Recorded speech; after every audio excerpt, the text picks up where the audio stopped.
Welcome to விடங்கோக் channel. நாம் இன்னைக்கு சூப்பரான ஒரு சட்னி ரெசிபி தான் பார்க்க போகிறோம். இதுக்கு தேவையான இன்க்ரீடியன்ஸ் எல்லாம் டிஸ்கிரிப்ஷனில் இருக்க நோட் பண்ணிக்கோங்க. வீடியோக்குள்ள போகிறதுக்கு முன்னாடி நம்ம சேனலை சப்ஸ்கிரைப் பண்ணிக்கோங்க. அப்படியே பக்கத்தில் இருக்க பெல் ஐக்கனை கிளிக் பண்ண மறந்துடாதீங்க. சட்னி பண்ணுறதுக்கு சுரைக்காய், 3 தக்காளி, 5 பூண்டு, 5 காஞ்ச மிளகாய் எடுத்திருக்கேன். ஃபஸ்ட்டு சுரைக்காயை கட் பண்ணிக்கலாம். சட்னி பண்ணுறதுக்கு பாதி சுரைக்காய் தான் யூஸ் பண்ண போகிறேன். அதனால் பாதி மட்டும் எடுத்துக்கிறேன். அதோட ஸ்கின்னை எடுத்துட்டு உள்ளே இருக்க சீட்ஸையும் எடுத்துக்கிறேன். எடுத்துட்டு சுரைக்காயை சின்ன சின்னதாக கட் பண்ணிட்டு 3 தக்காளி அதையும் சின்னதாக கட் பண்ணி எடுத்துக்கலாம். அடுத்து ஒரு பேனில் எண்ணெய் சேர்த்துட்டு ஹீட் ஆனதுக்கு அப்புறமா அதில் 5 பூண்டு, 5 காஞ்ச மிளகாய். மிளகாய் உங்கள் காரத்துக்கு தகுந்த மாதிரி சேர்த்துக்கோங்க. நான் 5 மிளகாய் எடுத்துருக்கேன்.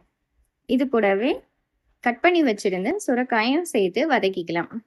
சுரைக்காய் பாதி வேகிற வரைக்கும் வெயிட் பண்ணுங்க. பாதி வெந்ததுக்கு அப்புறமா கட் பண்ணி வச்சிருந்த 3 தக்காளியும் சேர்த்துட்டு கூடவே கொஞ்சமாக உப்பு சேர்த்துக்கிறேன். சேர்த்துட்டு நல்லா வேகிற வரைக்கும் வெயிட் பண்ணலாம். இடையில இந்த மாதிரி கிண்டி விட்டுட்டே இருங்க.